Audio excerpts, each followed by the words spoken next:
Hey Gators and sports fans, get all your Gator talk, news, analysis, and opinions on the Pod Up with Matthews in the Morning podcast. Find us on your favorite podcast platform or watch us on Facebook Live between 8 a.m. and 9 a.m. every weekday. Pod Up, because we are Gator fans. So say it's great to be a Florida Gator. Good morning and welcome to a Monday edition of Pod Up with Matthews in the Morning from the Crime Prevention Security System Studios. Large enough to serve you, small enough to care. It's a Monday after a big Gator win. It's also the Monday after the Masters. We're going to have JC here join us in just a second. Second portion of the program, it's Monday. That means Scott Carter from FloridaGators.com will join us, get his thoughts on the Gators win over the Arkansas Razorbacks. But first, let's go to JC here on the Titan Tomorrow hotline. Good morning, JC. How are you? Yeah, hey QB, how you doing? Big weekend. I'm doing great. Thanks. What's up? It was. How we doing? It was a big weekend. There weren't a whole lot of games in the SEC. Kentucky beats Vanderbilt by 3. I think it was 38-35. It was a shootout in Oxford. Matt Corral has a historical day. Guy throws 4 incompletions, throws for 5 touchdowns and over 500 yards. And Ole Miss with a big win, and Lane Kiffin dialing up plays. And did you see that? Did you happen to see any of the highlights of Lane before the ball was even thrown? A couple of plays, how he's sprinting down the sideline, throwing his clipboard with his hands in the air. It's so great. I mean, he sees the play before it happens because he knows what's going to happen almost. And I think I remember seeing him do that a couple times when he was the offensive coordinator at Alabama.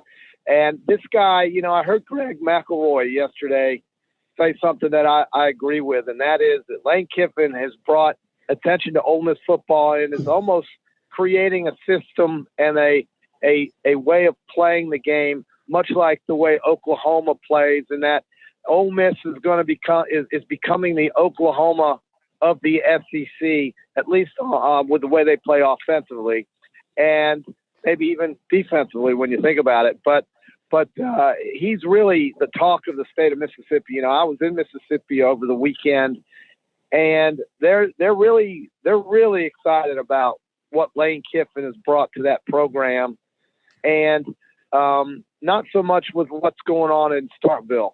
So right now, Ole Miss is the story in that state when it comes to football, and with the way Lane Kiffin has just created a monster offensively with that team, and he's going to be able to get some players maybe that an Alabama or an LSU skip on that would be able to play and do well at Ole Miss. So I did see it. I'm impressed with them.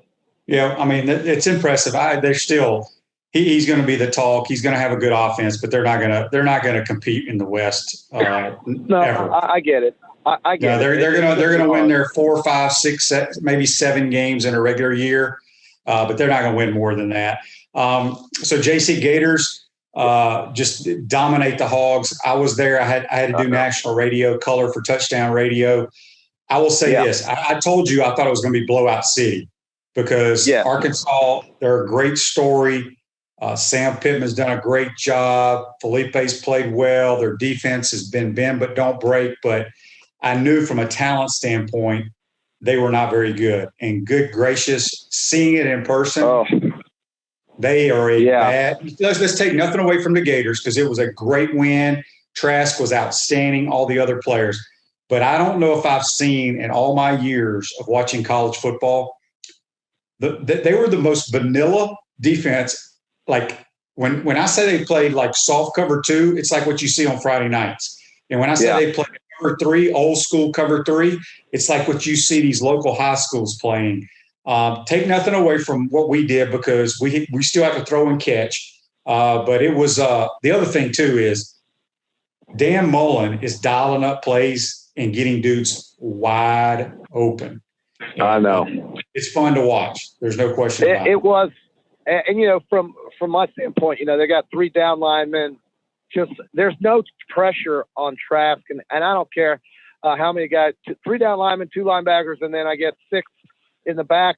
Trying to play that soft zone, and that's just Trask is just going to kill that. And I thought that it just felt like there was no defense whatsoever in white jerseys out there.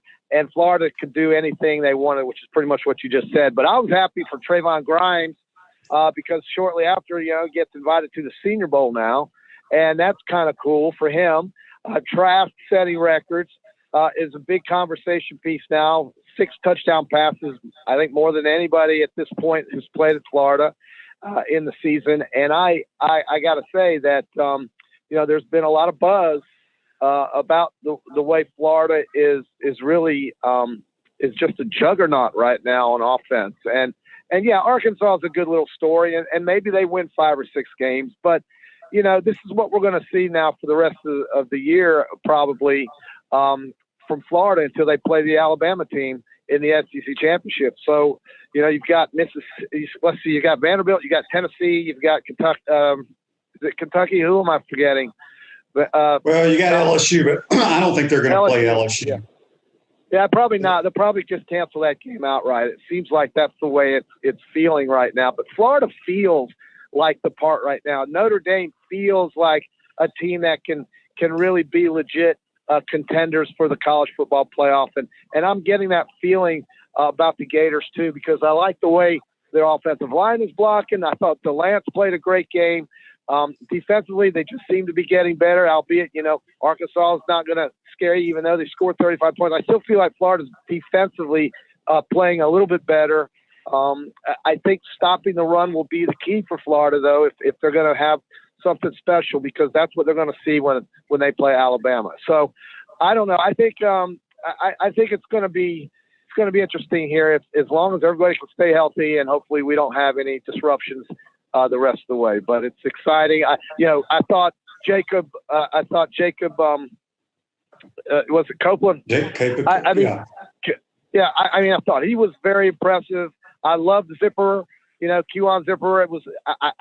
I don't know where he came from, but my God, it was nice to see. Look. Where he came from. He came from Lakeland. He was a very highly recruited kid. I know, but we haven't seen him this year until today. I know that because he plays where Pitts plays, and Pitts would have caught those touchdowns. Instead, Zipper got him, which was great for his career. Here's the thing. Right. They have plenty of weapons to go around. And like I said, whether it's Dan dialing up the plays or Brian Johnson, guys are running wide open everywhere. Take your pick. And it was so surprising to me. The one touchdown pass that Jacob Copeland called in the south end zone, they saw before the ball was snapped, Arkansas was in one of the deepest cover threes I've ever seen at the collegiate level. And in cover 3, that means both corners have the deep outside thirds. The safety has the middle third. And you're not supposed to let anybody get behind you. And somehow, even being as deep as they were, they allowed Jacob Copeland to run right by him, and Kyle made a good throw. But it was fun to watch. They're going to destroy Vanderbilt. They're going to destroy Kentucky. They're going to destroy Tennessee. It's going to come down to Atlanta. It's going to come down to Atlanta. You got pretty much a carbon copy of one another, 2 high potent offenses. And the Heisman Trophy, Trask is now the leader, which he should be. But I think he's the favorite now because nobody else that's in the top 4 or 5 played this weekend. So it'll be interesting to see. He's going to keep throwing a bunch of touchdowns. There's no question about that. But I think it's going to come down to whoever plays the best in Atlanta is going to win the Heisman Trophy. Yeah, I don't disagree with that at all. I mean, it's a dream season for him. And certainly, we talked about this last week, the Heisman Trophy with Kyle. And if he gets protection and he's upright, he's just going to be hard to deal with. And he's still one of those guys that, probably is, okay, Heisman Trophy, that's great. I just want to win football games. And that's what he's going to be here as we finish up the season. And hopefully they'll, stay healthy and be able to, Pitts will be gone. I don't think Pitts is going to, he had a nose operation. He's not going to be back this weekend. But that's fine because the depth is really what has really taken me by surprise how deep this team seems to be with some of these new names that we're hearing about and watching play. So I'm really happy with the way the offense is playing. And, of course, you got a field goal kicker who can kick it from the moon. And this is a dangerous, dangerous team. And like I said, they've got the feeling – it feels like a team that could compete and win a championship. we'll see if that happens or not. But they and Notre Dame both feel that way. I mean, I feel that way about both of those teams right now. We'll see what Notre Dame does, but they're going to have to beat Clemson again, and that's going to be very difficult because Clemson's going to have some players come back. So from that first game that they will have in the second game in the rematch. So that's what we're setting up for, QB. Yeah, I mean, there's not a whole lot you can talk about Florida. They were very impressive. Kyle has had a tremendous year. He's going to continue having a good year because of we're going to get guys open against these teams we're going to play. JC, let's talk about do you think Jim Harbaugh's fired sometime this week? I don't know, because I don't think they're in the mood to pay off that contract. And I think they've packed in, there's two teams in the Big Ten that, in my opinion, have just packed it in, and that's both Michigan and Penn State. And I don't know. Maybe they packed it in, but maybe they're just not very good. No, I get it. But they don't even look like they were interested in playing. I mean, Penn State first half against Nebraska it appeared as if they had no interest in even being there. And you got kids that are out there trying to decide if they want to opt out or not opt out. I mean, you can just tell a difference in the way these teams play. And then you look at Iowa, or not Iowa, but rather Northwestern and Wisconsin. They're not going to have the guys that are going to get picked by the Dallas Cowboys in the first round in all likelihood. But they got a bunch of guys that want to play for each other and with each other, and they couldn't care less if there's nobody in the stadium or not. They are there to play football and play hard. And I don't see that out of Michigan or Penn State. And you're right; they're probably not that good, but I don't even think they're trying at that point. It's kind of no, they're trying. They're trying. I watched both of those games. I didn't get to see Michigan last night because of our game, but I watched Penn State. They look slow. Nebraska looked way faster than them. So they're trying. Trust me, they just aren't a very good football team, and it is amazing to me that they're 0-4 and they were a preseason top 10 team. They just don't look very talented at all. Well, then somebody missed the call on them then. If they were ranked so highly at the beginning of the season, then people thought they did have talent. And whether they do or not, it just seems like they're to me, they just have no interest. Now, maybe they aren't that good, perhaps, but that would be such a dramatic fall off from a team that was, competing for Big Ten championships here in the last couple of years. So it's amazing to me how they could fall off that badly. To me, it's just they have no desire anymore. They know that the season is lost. They're not going anywhere, and people will have their minds on other things in that part of the country. QB, that part of the country up there is consumed with coronavirus and pandemics and things like that. Well, we're all talking about it, but in places like Birmingham, Alabama, on Saturday they watch football. In places up in Pennsylvania, they do other things. They try to stay away from it. So it's just one of those things where Penn State does not look like a football team right now to me that has any interest in playing football. And maybe they're not that good, but that would be quite a dramatic fall off from a team, a school rather, that was competing for championships very recently. So, But I mean, here's the thing, JC.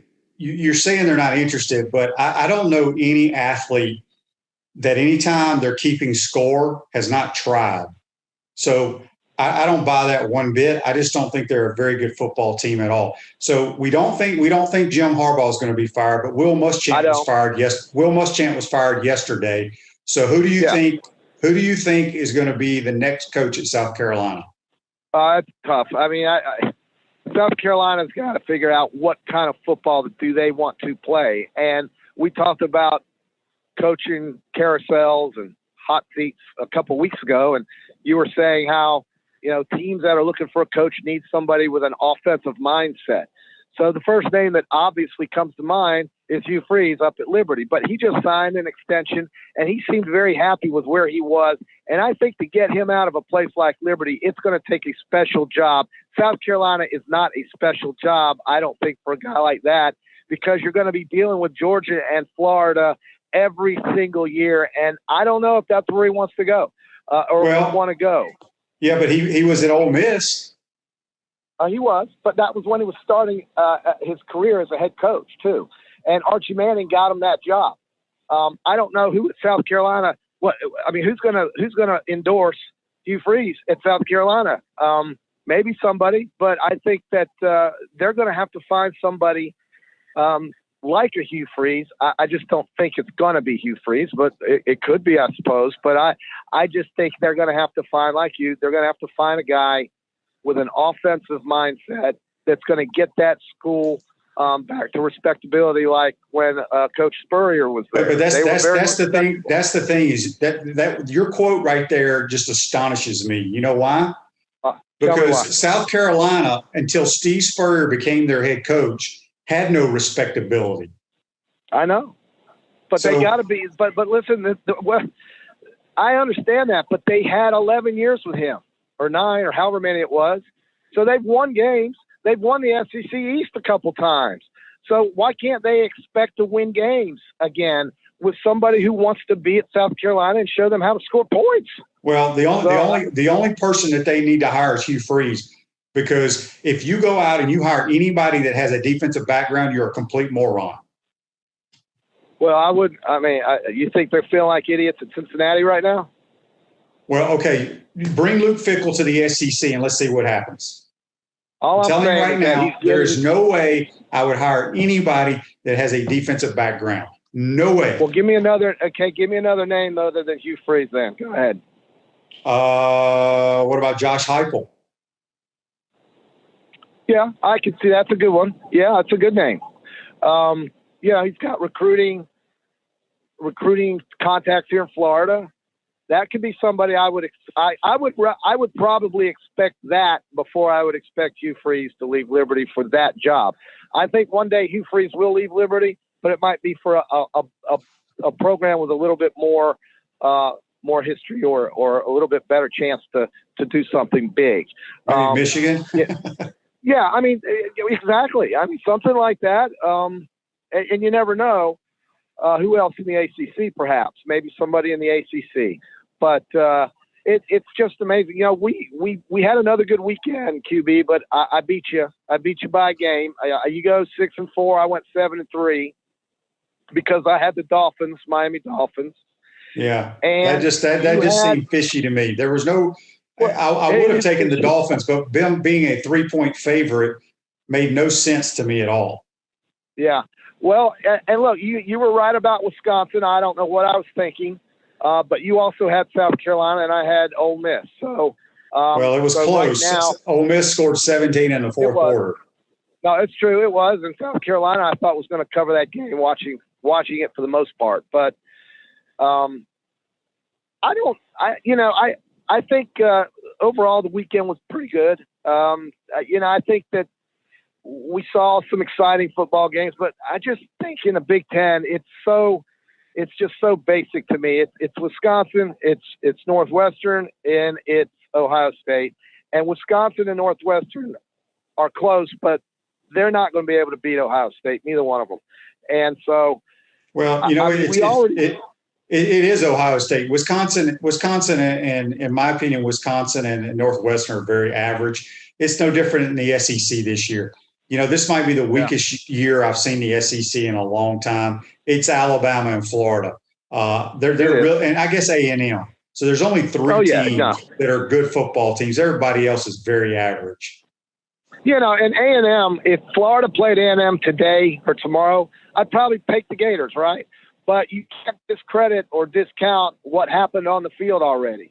So Texas A&M is going to go 9-1, let's say, perhaps. They will have a tough game with Auburn. They will. But that's going to be really interesting to see them go 9-1. Let's say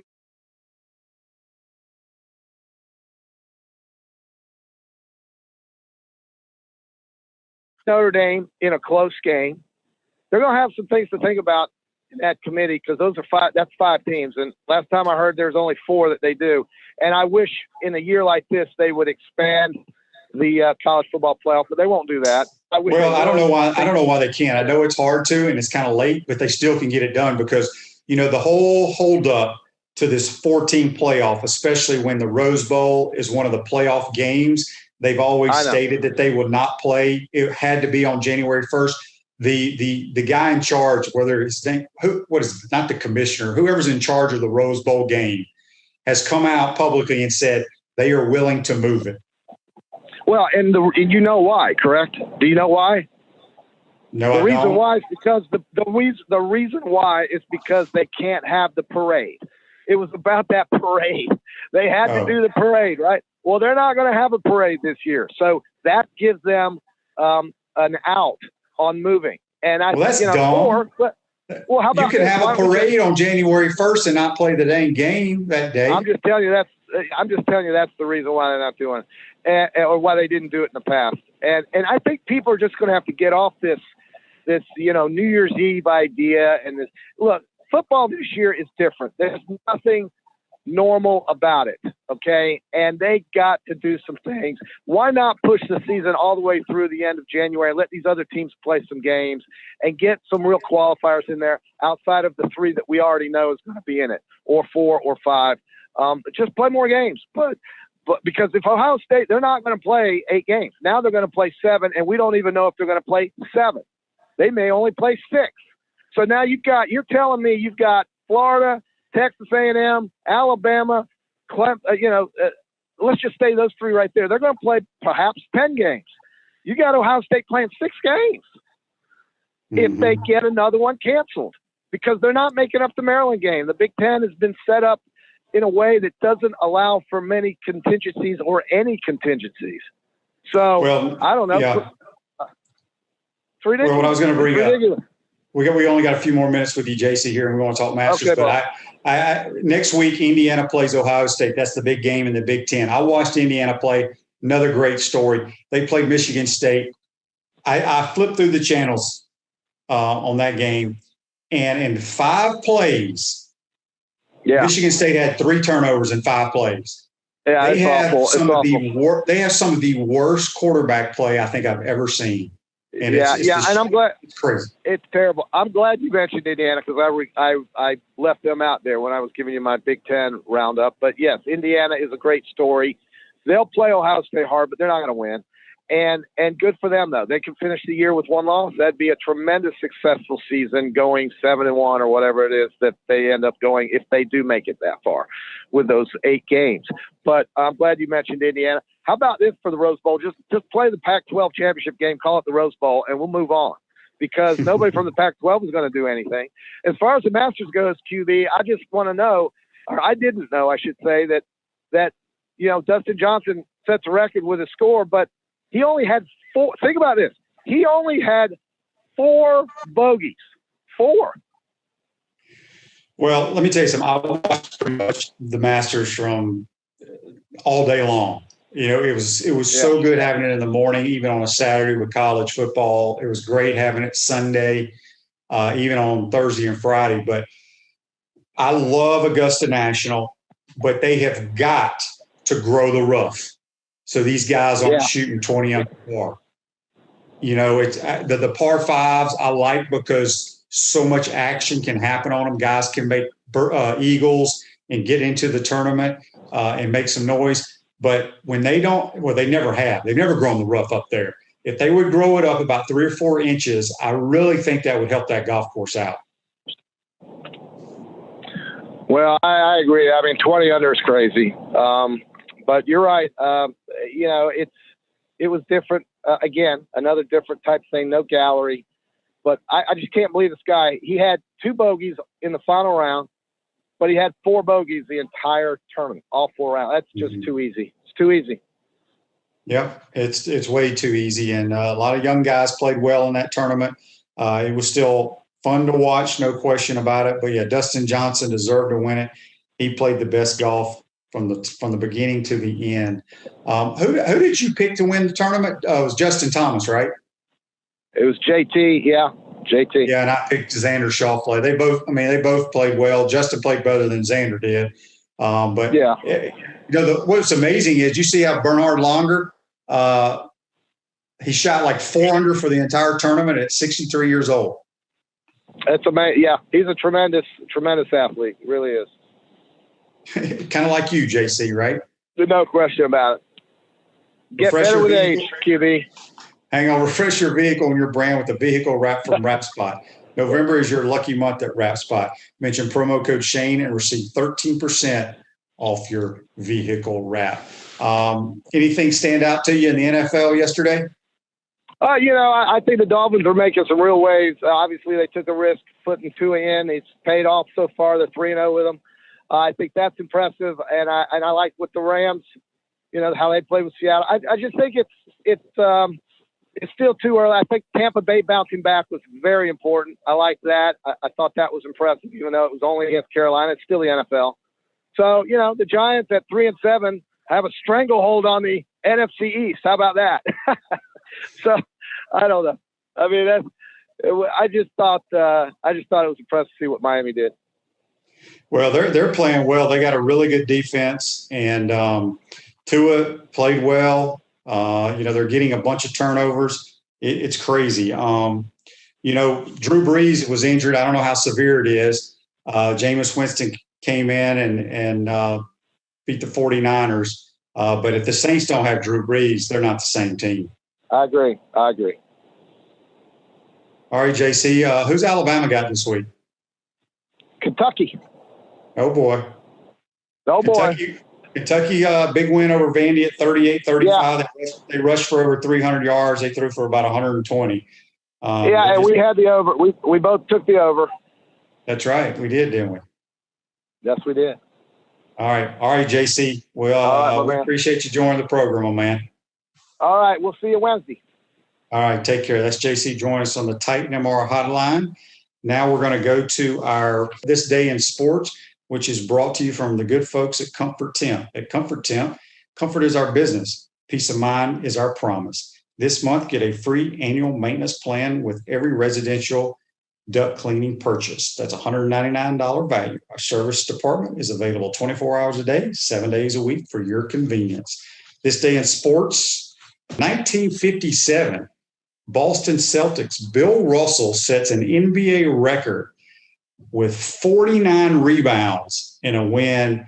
Philly beat Philly 111-89, but the dude had 49 rebounds. This Day in Sports brought to you by our good friends at Comfort Temp. At Center State Bank, we put business first. We are the largest community bank in the state of Florida and understand that small businesses need a community business partner that they can rely on. Center State has 5 convenient Alachua County locations to serve you better.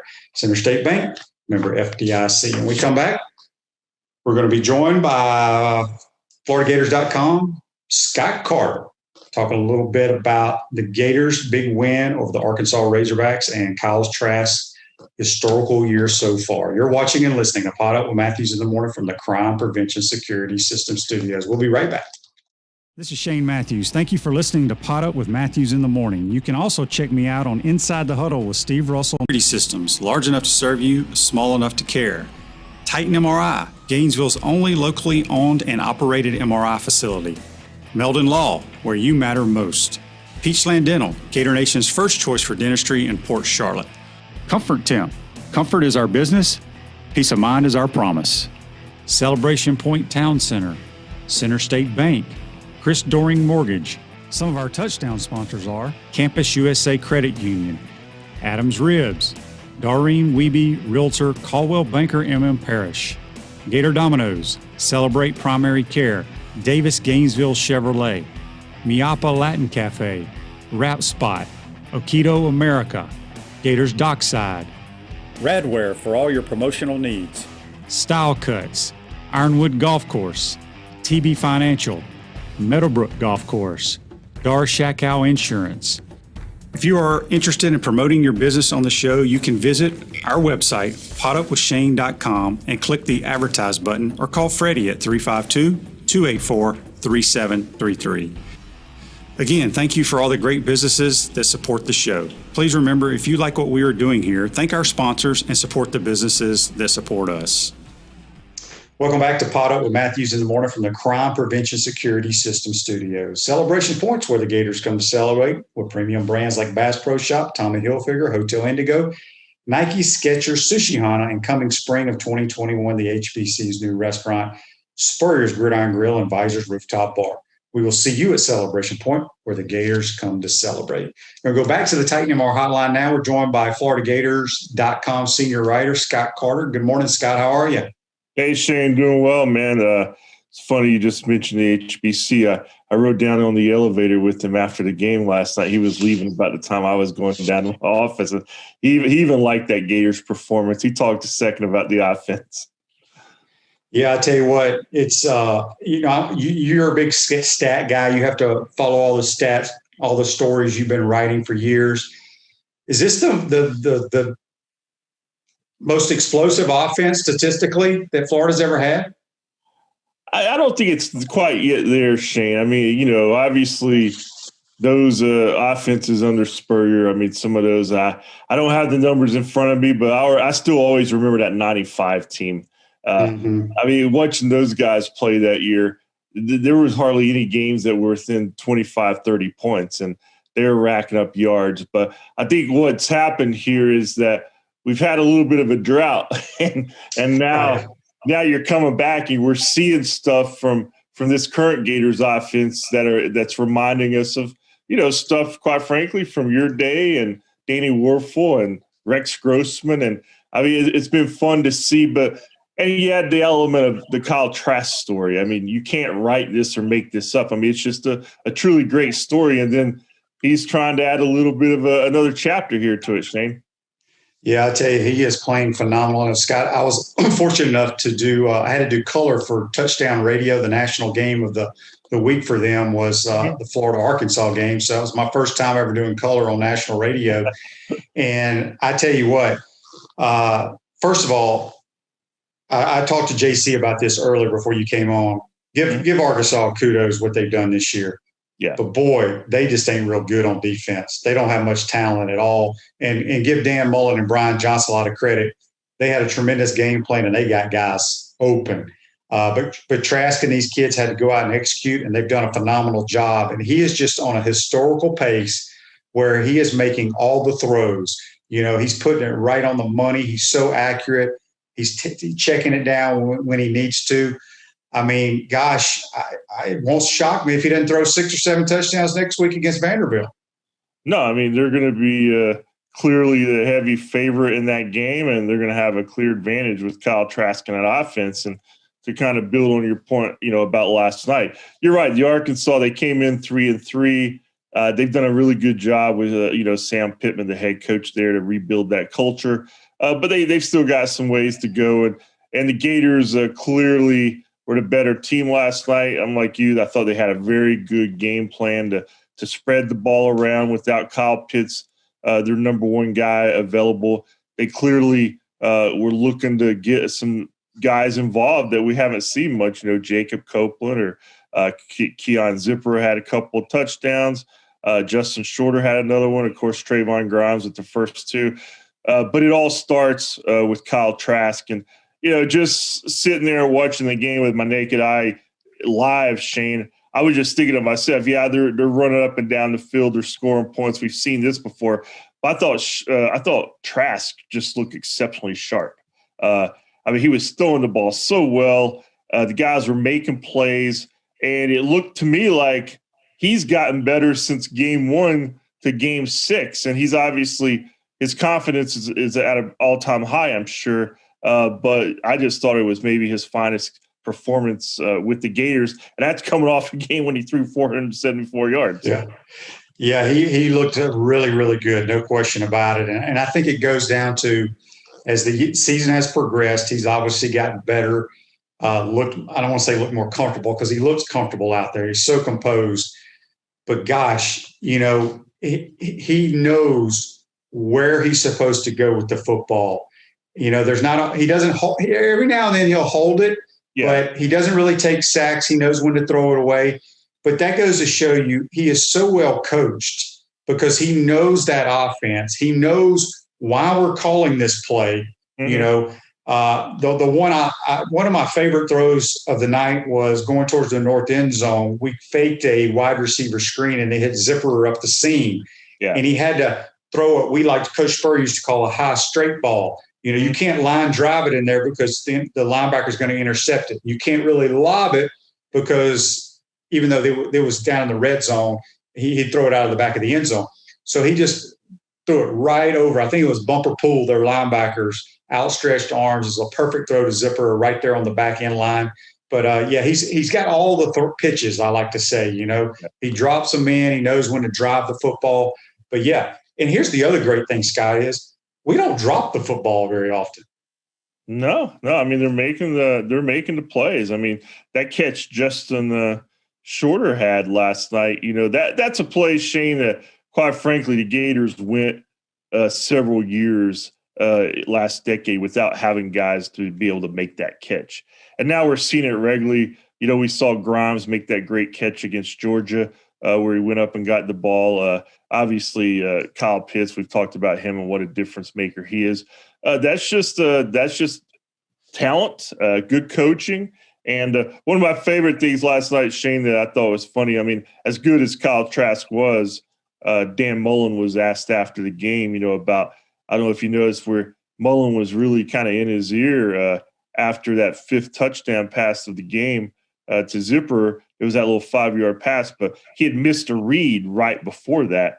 And Mullen's over there, not really slapping him on the back for another touchdown pass, but saying, hey, you missed that. And Trask said afterward, you know what, he loves that because that's really how you get better, always getting coached up. And, we knew Mullen was known for his work with quarterbacks, and I think we've seen it firsthand in the last 2 seasons with Kyle Trask.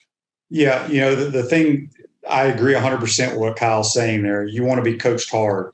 Mm-hmm. But, Trask knew he missed that read, but you want a coach who's going to get on you. Same thing. Coach Spurrier used to demand perfection. He realized not many quarterbacks throw a perfect game. You're going to make mistakes. Mm-hmm. But that's a great coaching point there. Let me ask you this. Even when Dan was here, we won 2 national titles. He was at Mississippi State 8 or 9 years, and Dak Prescott was really good on offense. At one time, they were number 1 in the country. Then he had another good offense with Nick Fitzgerald. Trask is totally different than any quarterback he's really coached. Yeah, he's more of a Spurrier type quarterback, in my opinion. Do you think? Now, we don't really have anybody like him on our roster that we've recruited. Mm-hmm. I'm not sure these young kids that are coming in. Who is it? The Del Rio kid and the Kitna kid. I don't know a whole lot about them.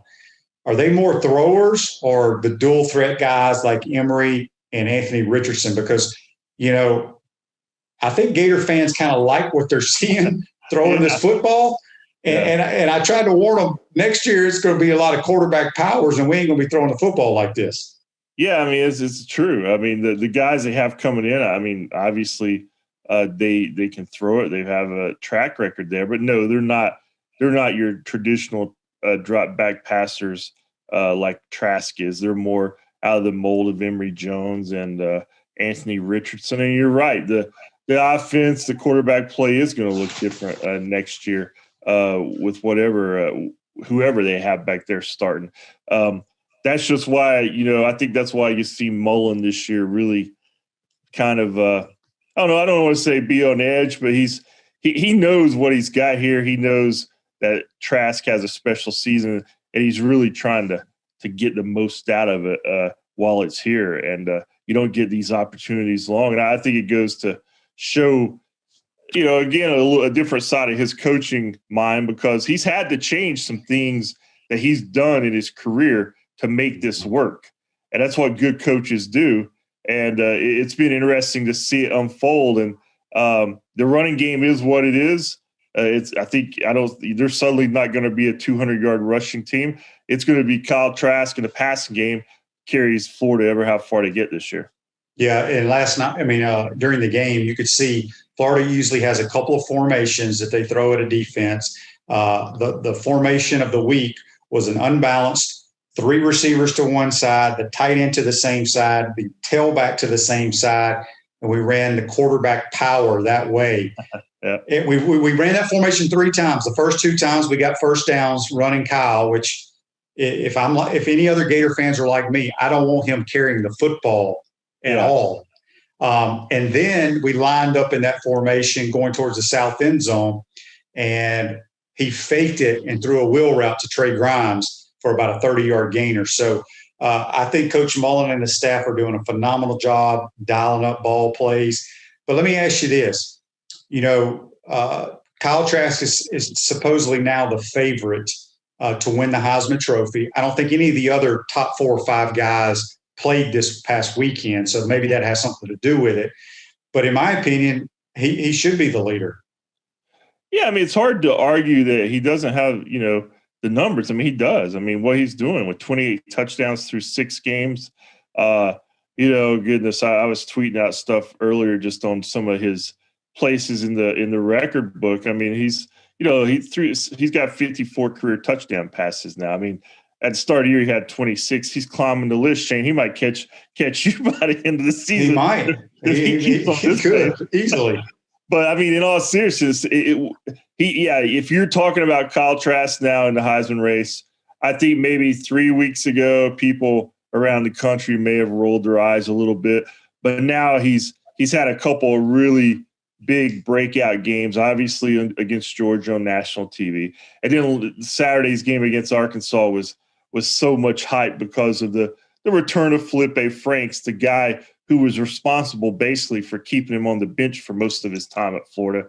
And he goes out there and puts up, as I said earlier, what I think was just his best all-around performance maybe that we've seen from him. And people are paying attention now.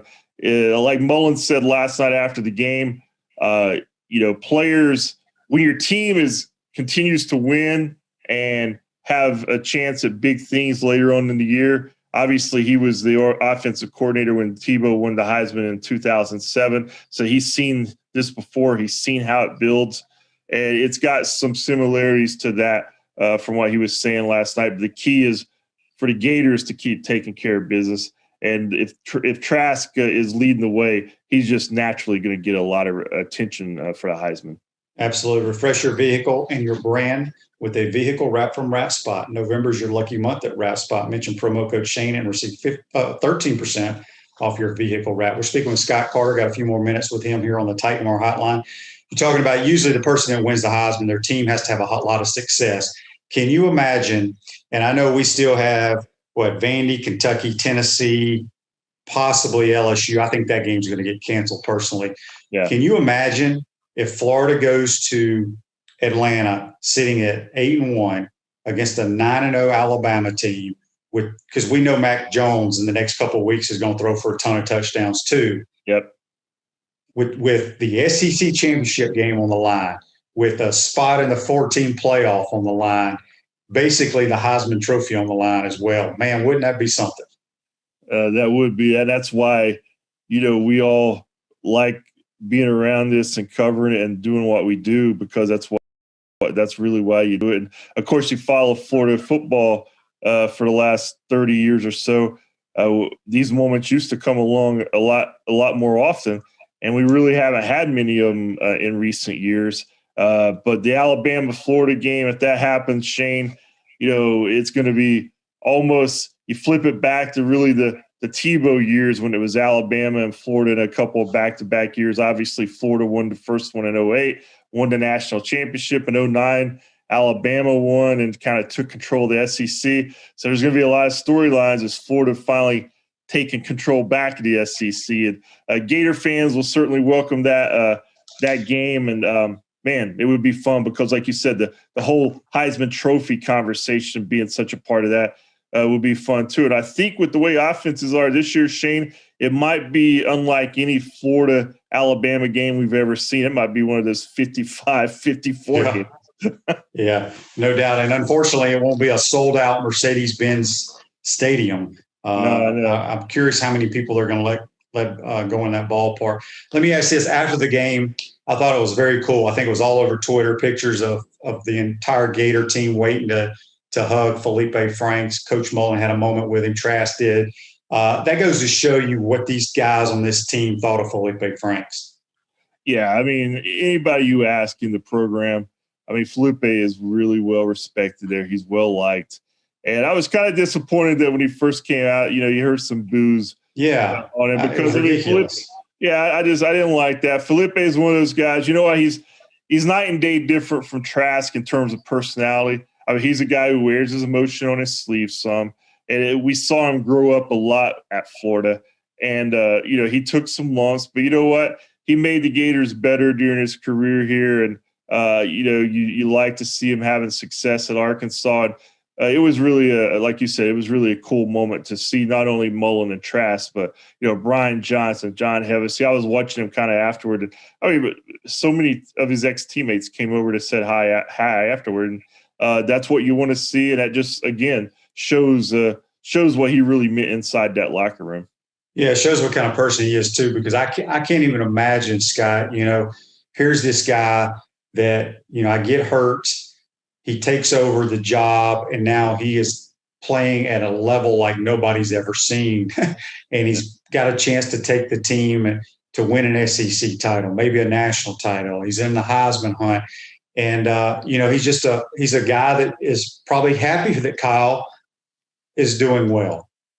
Yeah, I think so. And, he said that a little bit after the game last night, that he's great. It's great to see Kyle flourishing and Mullen flourishing. And, sometimes, Kyle, I forget myself that these guys are 21, 22 years old. And, sometimes they're not the greatest at maybe expressing themselves and dealing with some of this stuff that comes along. But I thought that Felipe has handled this really well. And just, it'll be interesting as they get older, maybe one day, to talk to them and about what the whole thing was like when they have a more of an adult perspective, because that's got to be, that win last night was really sweet for Kyle Trask. He might not come out and say how sweet it was right now, but what a moment for him. And for Felipe, I'm sure it had to be tough, like you said, in some ways. He was a starting quarterback at Florida just over a year ago, and he was the guy. And it just shows you how quick the game changes, sports changes. And I thought both guys really handled themselves well, though. In the press conference after the game, the coach talking about, did we come out of pretty healthy? I know Trent Whittemore left after one of his catches. Did he give a status on Whittemore or any other injuries?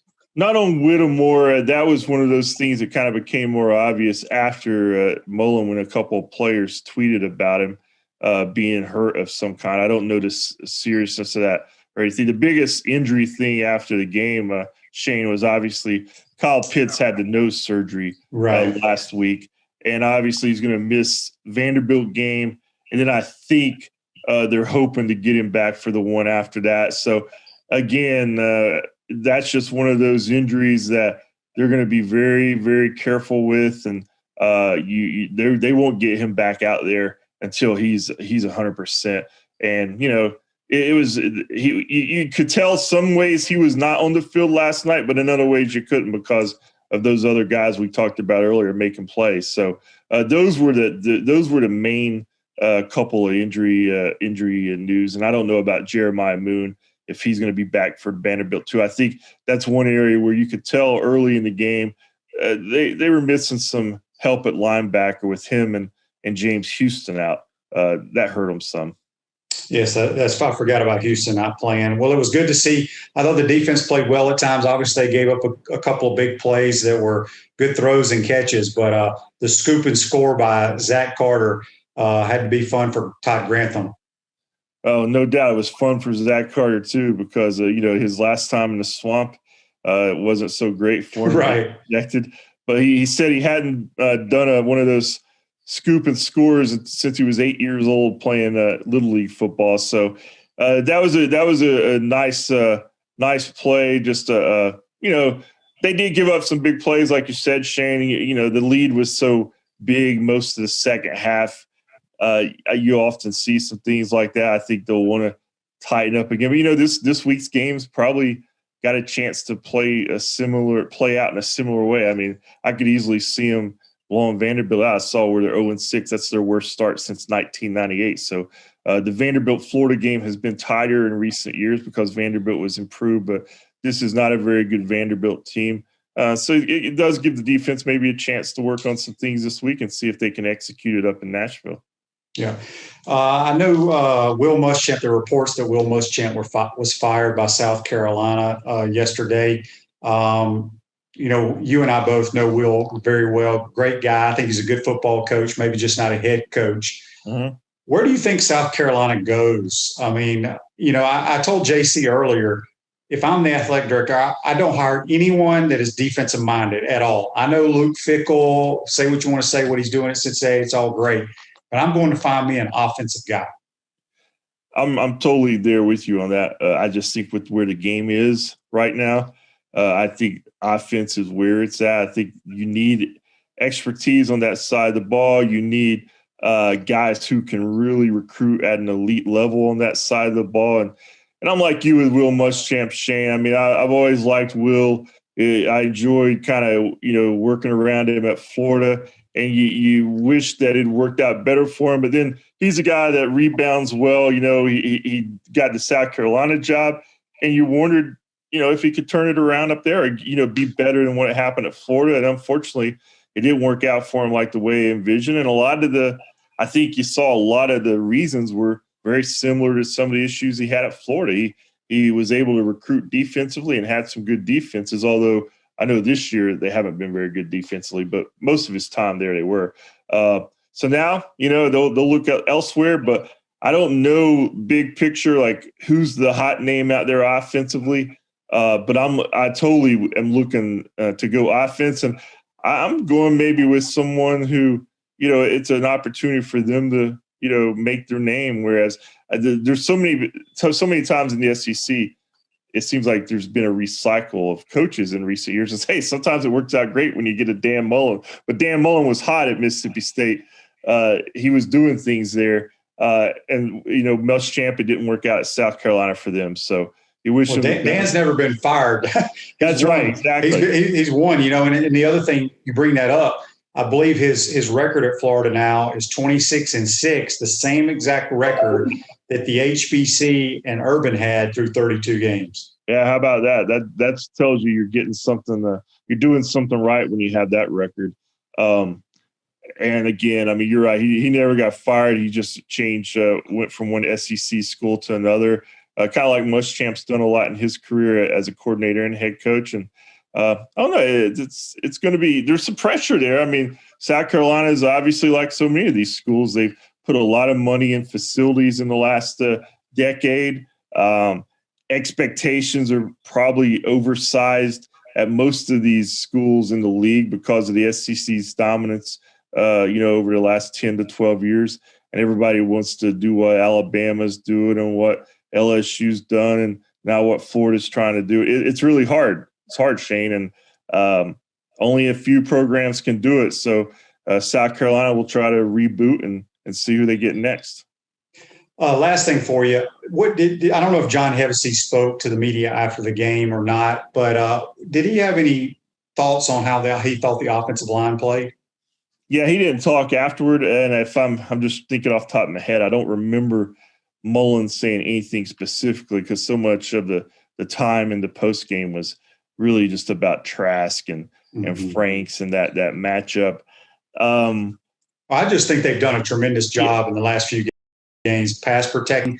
I thought we ran the ball with some success at times against Arkansas, but with Kyle understanding when the ball needs to come out, I think it's usually harder to pass protect than it is to run block. Yeah, and I just think they're doing a really, really good job, and I think Hevesy's done a great job with this crew so far. I think they've really solidified, I think, some things up front from even a year ago. And, last night on Saturday, when they started out that first drive, they really pounded Dameon Pierce on that drive. I think he had like 36 yards or something like that on the opening drive. Ended up with a season high total. So they came out really looking to establish the run. They were able to do that some.